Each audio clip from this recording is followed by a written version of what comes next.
super excited to talk to this woman today, especially on International Women's Day.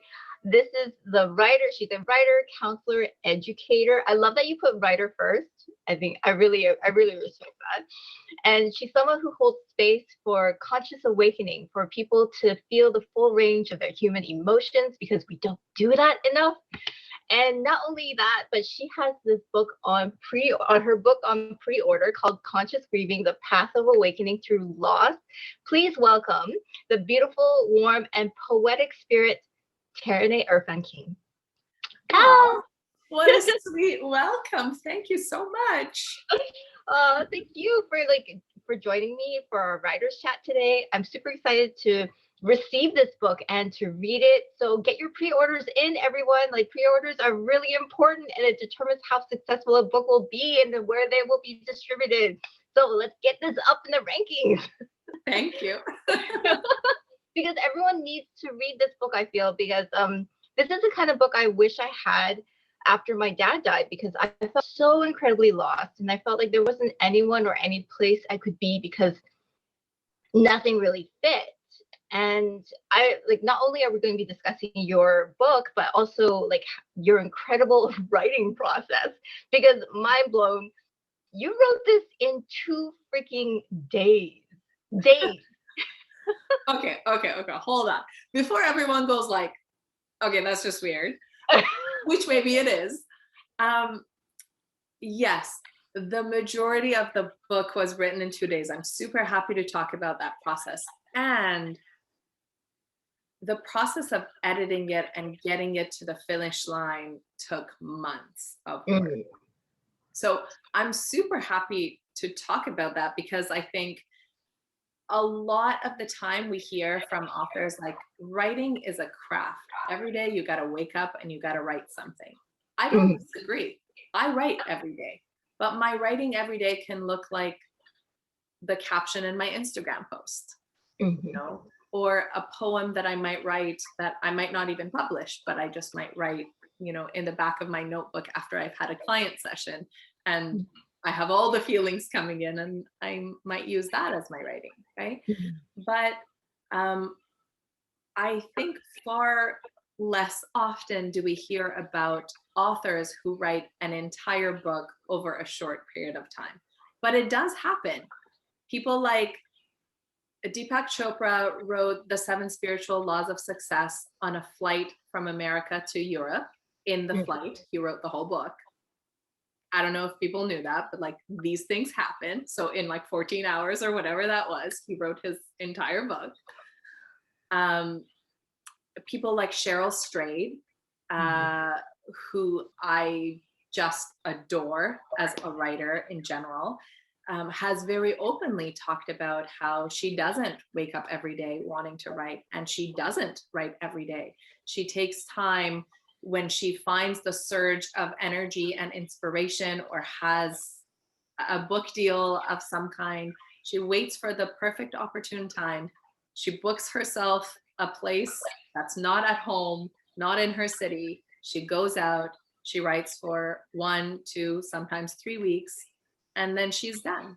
And I feel like we don't get that story as often, which is fair. I haven't done the research to see, you know, proportionately how many authors write in one way than the other way. But for me, it was definitely that feeling of, you know, I woke up, I say this in one of my blog posts, like, I woke up on a Tuesday, I realized, oh, I had kind of been tinkering with these 2 book ideas for some time. I woke up and I realized, oh, these are not 2 book ideas. These are 2 components of the same book. And as soon as I had that realization, it was like fire. This book was like a fire burning inside of me. It was trying so hard to get out that by the Thursday morning, I did the thing that Cheryl Strayed does. I got out of town. I changed my scene. I had the good fortune of having a space to go to. And I sat down on a Thursday afternoon, and by Saturday afternoon, the book was complete. That's just so insane to me. I love that because it's like you said, it was like that fire. It was almost like you were a volcano just waiting to burst, kind of thing. And that's almost similar to think. I think it was in Liz Gilbert's TED Talk where Yeah. she felt like she could Yeah. feel the inspiration coming, and she's like, "Okay, let's go," and then just it just comes pouring out, and Yeah. it's just like streaming out like that. Yeah, I think she talks about it something like having a genius. Like genius is not a person that you are; it's a process that's moving through you. And it's like, I think a lot of lyricists would also say this. It's like something comes and it's like you can't move fast enough to find pen to paper. Yeah. Um, Hmm. and then you write and you write and you write and you write. And if you're lucky enough, you write until you don't. It's not coming anymore, and then you Hmm. stop. And for Hmm. me, that's what it was like. Hmm. I knew that if I didn't immediately take action to write the book, it would just pass on by and maybe someone else would write it. But Hmm. it felt like it was mine to write. And Hmm. I was the only one who was holding myself back from writing it. So I had to Hmm. create the conditions to make the writing happen. Hmm. It happened. That must have been particularly thrilling for you to just kind of feel that coming through you. Was that something, have you ever felt that before? Or was that just like that one time, one specific moment where you're like, "Oh, okay, I have to do this right now." I had found it in smaller ways for sure. Mm. Definitely also in my writing. It's not uncommon for me to wake up with an entire paragraph in my head or Mm. to sit down to write and think of a writing prompt or see a word or look at an Instagram post and it inspires me to something and then suddenly have to drop everything and write something. And sometimes it's in Mhm. a notebook, sometimes it's on my phone as I walk. When my kids were young, I did this so much. I would write poems as I pushed my stroller, because I couldn't wait. I was like, if I leave it, it's just going to disappear. Mhm. So I had definitely felt it in smaller ways. And I think because I had been in that practice of Mhm. saying yes to that Mm. moment of inspiration, to coming from the ethereal realm into the physical realm, because I had already practiced that kind of craft, Mhm. I would say, when it came knocking and it's like, hello, ready to be written. um, I I knew that I was prepared Mhm. for holding the amount of space that was necessary. And so essentially in those days, I sat in the same spot and I just listened and I just typed and I listened and I typed and I listened and I typed and I would then when nothing would come, I would pause Mhm. and I would listen some more. And if a new thought, idea, inspiration came, I would keep writing. And if it didn't, that would be a time that I would take a break. I would make a tea, I would go pee, get a snack, Mhm. and then I would come back and continue. Wow. Mhm.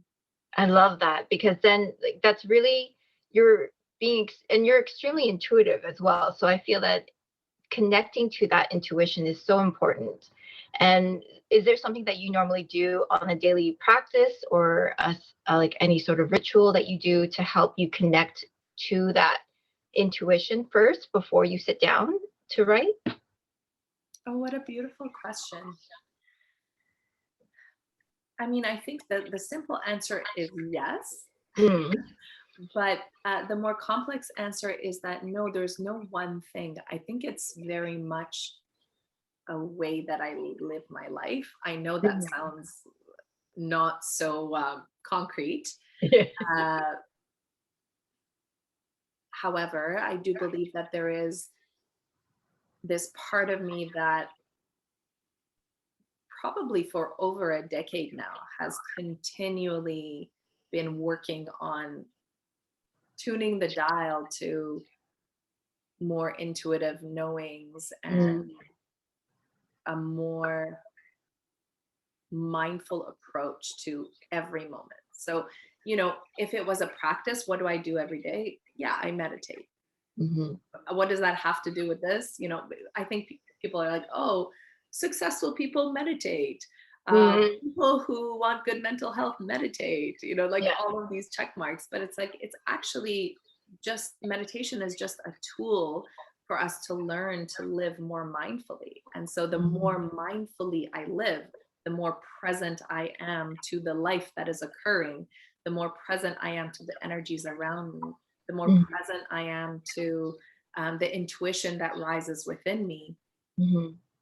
And so it's really the process of mindful living that guides the way to everything I do in life, including Mm-hmm. my writing practice. Mm. It That's really just insightful. feels like, yeah, it just feels like that's all there really is.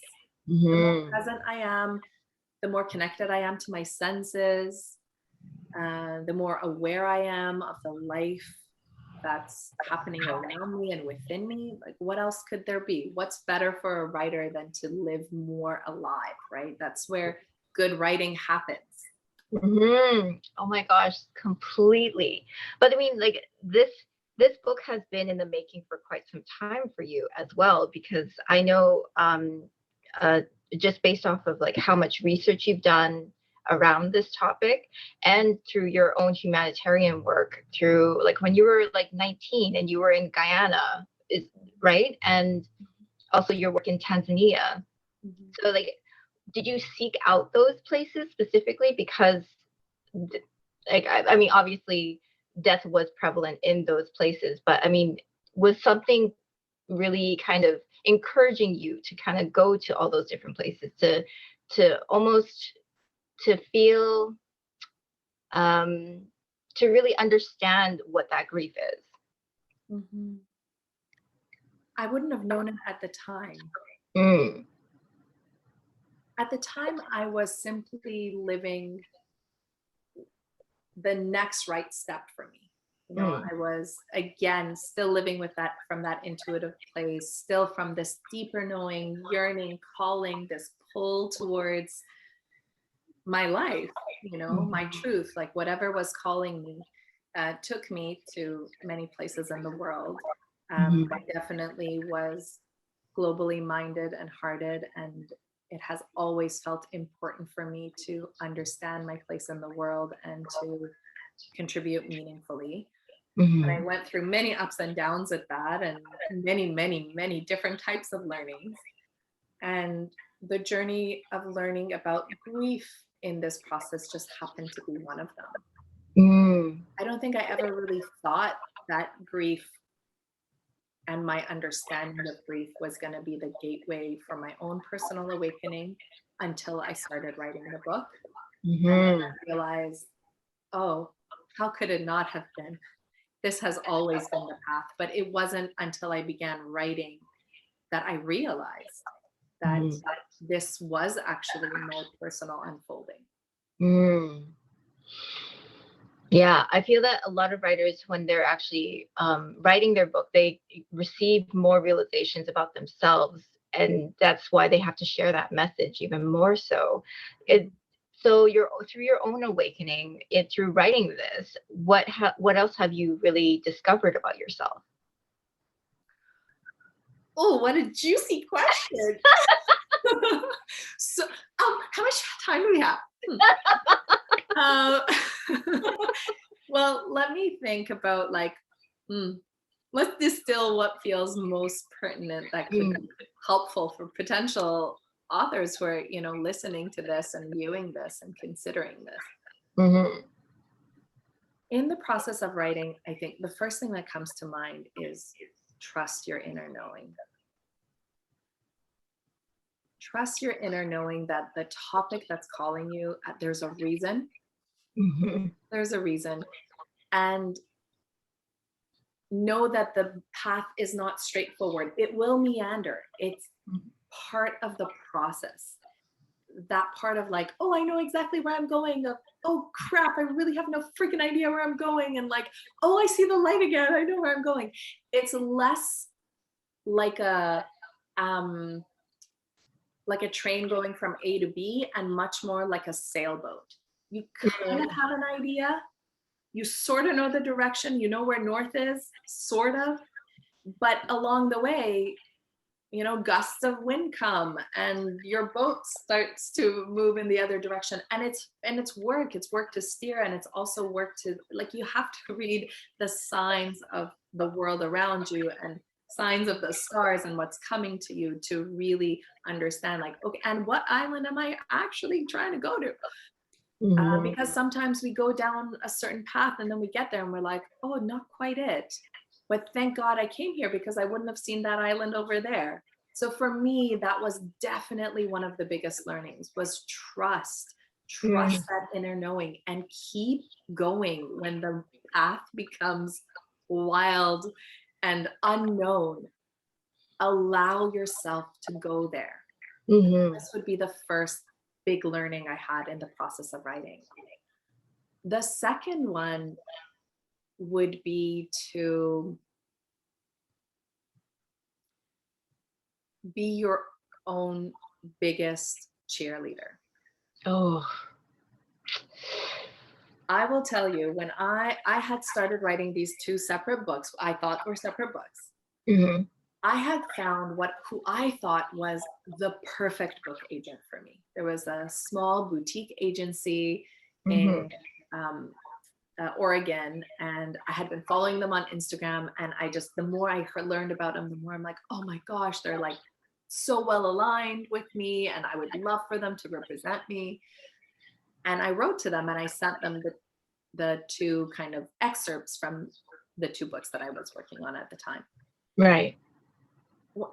I heard back from them, which one was great, because sometimes we don't hear back from people that we send things to. Yeah. What I heard was, love your writing, personally really connect to it, find it inspiring. You don't have enough followers.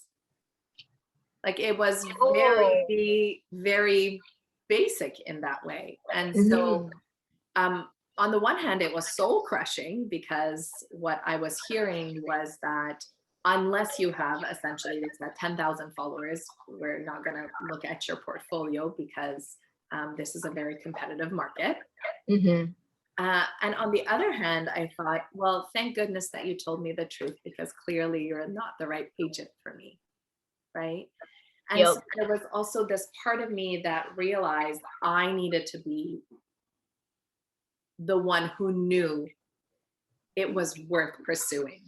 Because if I was waiting from the outside world to tell me, yeah, your writing is good, keep doing it, I was going to hear no's. So that was probably the second lesson. And it wasn't the only time that this happened. I actually also sent it to a publishing house who said, love the book, love the concept. We have a 2-year wait list if you'd like to wait. And I realized I don't want to wait. I don't want to wait. And so it takes me to the third point, which is my biggest learning, was just because the path is different than you thought it would be doesn't mean it's not worth pursuing. And so that's when I knew, I was like, no, I can't wait 2 years. This book can't wait 2 years. Particularly when COVID-19 occurred and there was such immense collective grief happening. I just feel like this book needs to be out. I'm not going to keep sitting on it. And that's why I pursued self-publishing. And that itself had many, many, many other lessons for sure. But I feel like that's a whole other offshoot. But I would say the three biggest learnings as a writer were that process of trusting the meandering path, trusting the inner knowing and the guidance that it's worth pursuing. And then third, just because the world says no doesn't mean you give up. You find a way. Exactly. Oh my gosh, your determination really decides whether or not something is going to be successful too, because if you're just going to give up at the first closed door, then this isn't ever going to happen. So you will always try all the doors, try all the windows, find ways to get it out there. So then how did you come How did you come across the self-publishing agency? Honestly, this is another like one of those wonderful intuitive things that happen. So I had written the book July 2019, Mhm. and I had heard previous to writing the book in May, I had heard from the book agents that it's great, grow your following, and then contact us again. And Mhm. after I wrote the book, I did send it to a publisher who said, great, we have a 2-year wait list, come back. Mhm. Um, and I sat on the book. I didn't do anything with it. It just lived in my computer uh, for all that fall and all that spring into 2020. Mhm. And I think particularly because of what was going on for our global family and for everywhere around the world, that this like deeper yearning and calling to write on this topic and share about this topic and speak on this topic at this moment in human history felt so important Mhm. for me. I decided to look at self-publishing. Mhm. I interviewed with a couple of different programs and agencies in the United States mostly. Mhm. And I just felt, after I sat with it, I just felt a no. Like my gut feeling was, nope, that's not it. So I just put it aside and kept going. And then one morning in May, I'm not sure what prompted me to get up, and I literally Googled self-publishing Vancouver. I can't Oh, believe I had never done that before. And it was the first thing that popped up. And it popped up, and I happened to look at the reviews, which is why it's so important when you have good experiences with organizations to write a review, or when you read a book you like, write a review. Mhm. Because I looked at the reviews and I actually knew 2 of the people who had written reviews. So I was able to contact those people and say, hey, I see you've written a review for the self-publishing agency. Can you share with me a bit about your experience? Mhm. And I took it from there and had a call with the main director of the self-publishing agency. And when I listened to my inner voice, it just felt like a yes. That's so, I love that. I love how it's just like this sudden hit of like, what if I just Googled self-publishing? I know.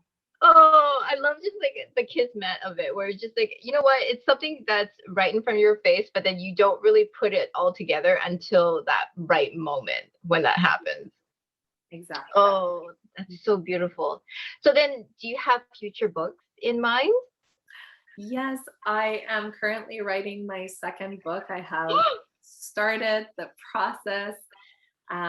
It's kind of in its just getting created. It's not in gestation yet. It's just Mm. like things are coming. I know what the draw is. Hmm. I know the inner calling. Yeah. And I will probably be creating space for it sometime in the spring, or sorry, sometime in the summer or the fall, for a more intense bit of writing. But right now, Mhm. whenever thoughts come, I keep track of it in my Mhm. notes. Mhm. Um, and I keep going. I'm like, yeah, all this feels connected, and this feels connected. I'm still waiting for like that bright highway of light. And right now it's like, oh, little sparkle here, little sparkle here. And I just Oh. little sparkles and keep moving forward until the illumination, it comes. It always Mhm. comes if we're ready Mhm. for it. So yeah, book 2 is coming. Concept of book 3 is in writing in like vision form, but hasn't formulated in any other way. Ooh. So it's coming. I do have to say, one of the best things I heard from the director of the self-publishing agency, Megan, is she said at one point, like, to this question that she gets quite often, which is why Mhm. should people pursue self-publishing versus traditional publishing? And there are Mhm. many answers for that. But one of the things that she said is, if you're ready for your book to be out there, people don't know that you're ready to play unless you're on the field. Mm. So if this is your way of getting on the field, get on the goddamn field. Like allow yourself the opportunity. The, sometimes the opportunity comes to us in many, many different ways. But if we're just waiting for the opportunity to come to us, we are more reactionary than we are co-creating. Mm-hmm. So that really resonated with me. And I said, yeah, it's very possible that I might get approached in the future for being published by a publishing house. But right now it's not happening. Mm-hmm. But that's not the no. That's not a no to me. That's not a no to the concept of the book. That's just a matter of exposure, time, chance, experience. Mm-hmm. There's so many things that go into it. So, if a viewer is watching right now going like, oh, I keep getting these rejection letters, or it feels too overwhelming to send my manuscript continually to different people, that's okay. And if it feels like a yes to you to keep putting it out there to different people, that might be the right path. Mm-hmm. If it feels like you just want to get on the field and play, there are other ways. Mm. So true. And I love that, just getting on the field in itself, because that, for a lot of people, I find their mindset is, it kind of blocks it a little bit too, because maybe they're intimidated by that because they don't know yet, or like what the possibilities are for them when they actually accept and surrender to, you know what, this is going to happen. I'm actually going to go out onto the field, because you never know, you might hit a home run, because like it's possible, anything is possible once you actually get out there. Yeah. And that reminds me of like Brene Brown, of just like being in the arena. Like, are you going to be in the arena or not? So it's a choice, really. It's so true. It's so true. Yeah. Yeah. That whole, being in the arena thing has been a guiding light for sure. Thank goodness for brilliant writers and knower of things that share their stories and their journeys with us who are in earlier stages of that process, because it becomes a guiding force. Definitely. When we are still practicing on cultivating the voice of our inner trust, it is helpful to hear from others who've walked the path and said, yeah, I did it. Keep doing it.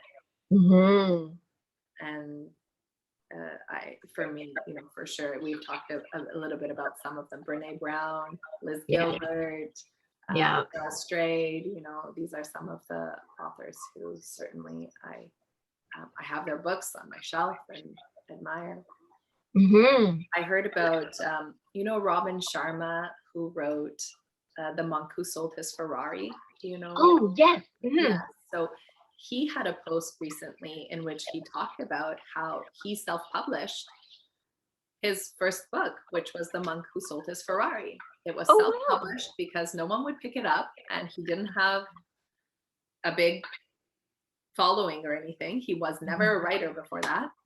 And he self-published, and people loved it so much, and they picked it up. Other people who self-published, who now we would never know, Rupi Kaur. She self-published her first book. Yeah. So, you never know. Like, it might not be the right path for some people. Of course it's not. That's why there's choice. But it's just good to remember that there is choice for writers out there. Yes. To publish.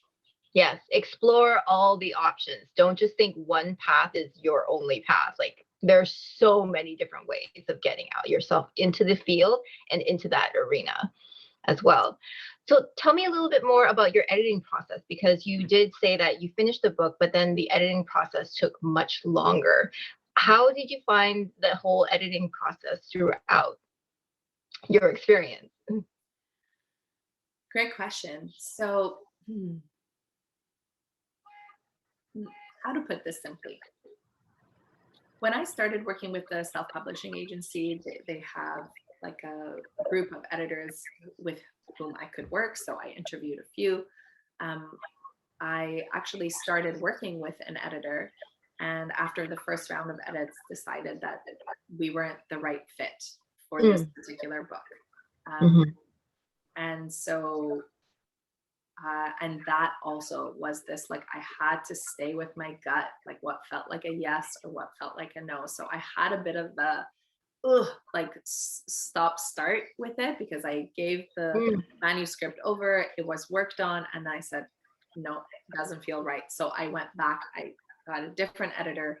So there was a little bit of like resistance. That was like my storm. If we were on the sailing analogy, that was like a big fuck off storm. I was like, oh my God, what is happening? And like, am I drowning? Do I know where my north is? Am I lost? And I felt it was a bit disorienting. But when I came to stillness and the emotional storm passed, I realized, okay, this person is a wonderful person and might be a great editor, but for this book, this is not the right fit. It was really a hard decision. But once I knew, I couldn't unknow. And so I had to just, bite the bullet and just like, let them go and find someone who was more fitting for this particular work. And then, have them work on it. It came back again. So there was like several passes back and forth. And a lot of that was, the regular things of editing, grammatical things, and ensuring that it flowed well, but also because in the initial version of the book, I hadn't included much of my own story. Oh. And the book was more, I guess it included more of a self-help and spiritual element to what conscious grieving was about, which is still the majority of the book as it stands at the moment. However, in the editing process, what I realized is that my own story of how I came to write the book was, one, going to be beneficial for the reader to understand. Oh, okay, she is coming from a place of knowing. This is not just some random human I've never heard of, who I don't know if she's ever experienced grief, who is telling me about conscious grieving. So there was a certain level of connection with the potential reader that was created in that process of including my own story. And there was also a very personal investment suddenly in the book. Oh, yes. Just the realization of like, oh, right, this is also my story. This book is also for me and for people like me and for everybody else. So it really allowed to deepen the book. So I would say that the editing process was actually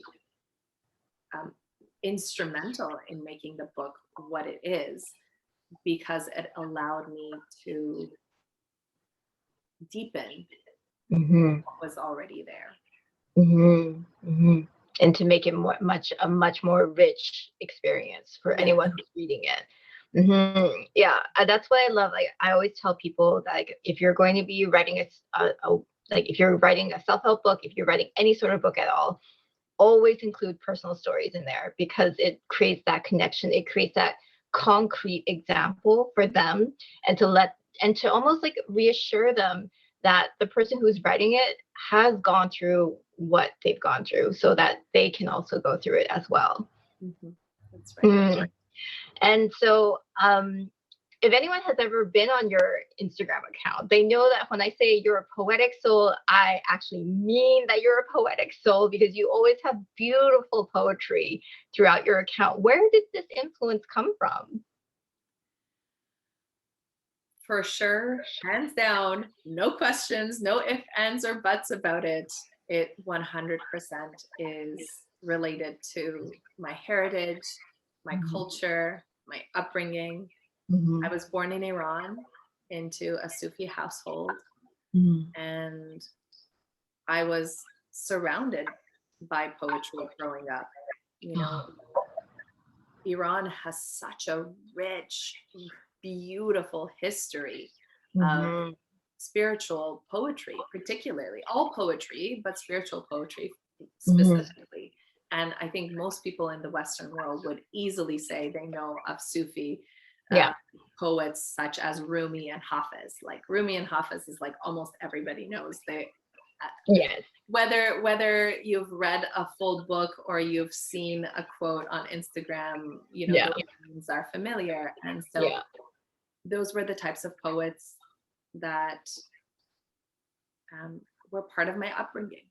You know, Mm. my maternal grandmother, who was a poet herself, was a Wow. tremendous influence in my life.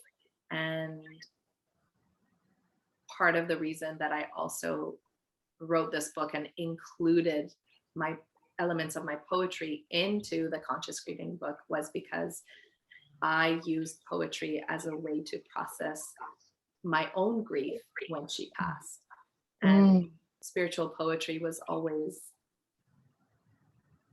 a place where we met soul to soul. And so when she passed, for me, that process of writing spiritual poetry was a way to connect to her, to stay tethered to her spirit, and also to process my own emotional turmoil within it. So I come by the spirited poetry, honestly. It runs in my blood and bones. Literally. Oh, that's so beautiful. I am so sorry for your loss, though, because I know that must have been extremely painful, especially if you were very close with her. Mhm. So, last question. Mhm. What would you like your legacy to be? As soon as you said that question, I can just hear Oprah Winfrey's voice. She tells this immaculate story about a time in her life where she had opened her school in South Africa, and there Mhm. had been some difficulties and turbulences in that process.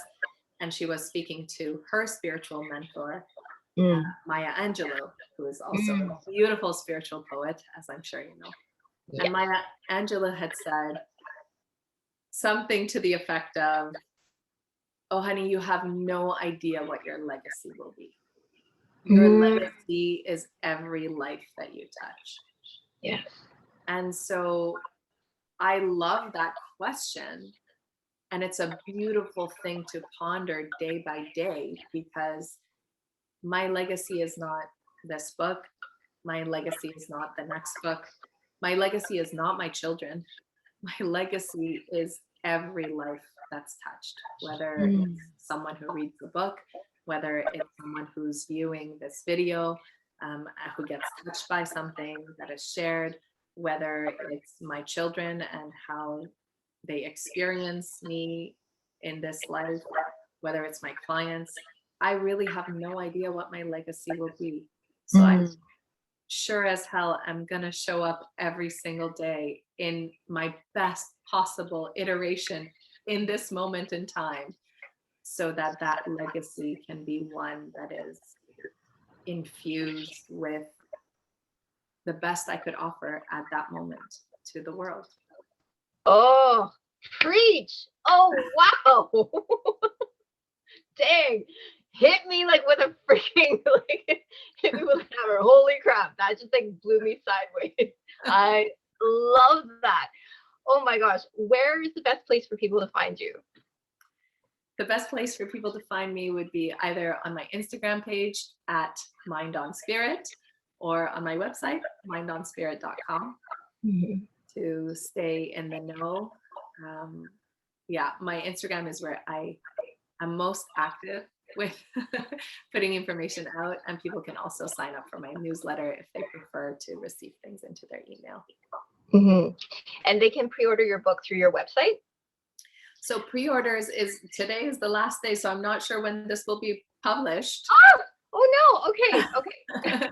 But the book is still available for ordering on my website, even whenever this airs, and whenever you're hearing it, dear listener, Mhm. viewer, the book is still available on my website for purchase. And what that means is, you will get a beautiful trade printed copy of the book that will be signed. It's available for order and shipping in Canada and the States. And later in March, it will become available as well on Amazon for international distribution.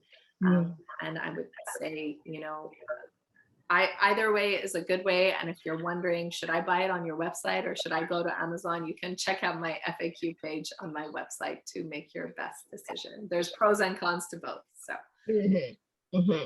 Very true. Oh my gosh, thank you so much. I did not realize this was the last day for your pre-orders, or else we could have done this earlier. I apologize for that. But still, yes, still order her book because her book is going to be super influential. So thank you so much, Taraneh, for joining me today for this chat and telling us about your process and your book, beautiful book that's like coming out. I'm so excited. Thank you. What a pleasure to speak with you. Thank you for having me. Yeah, of course.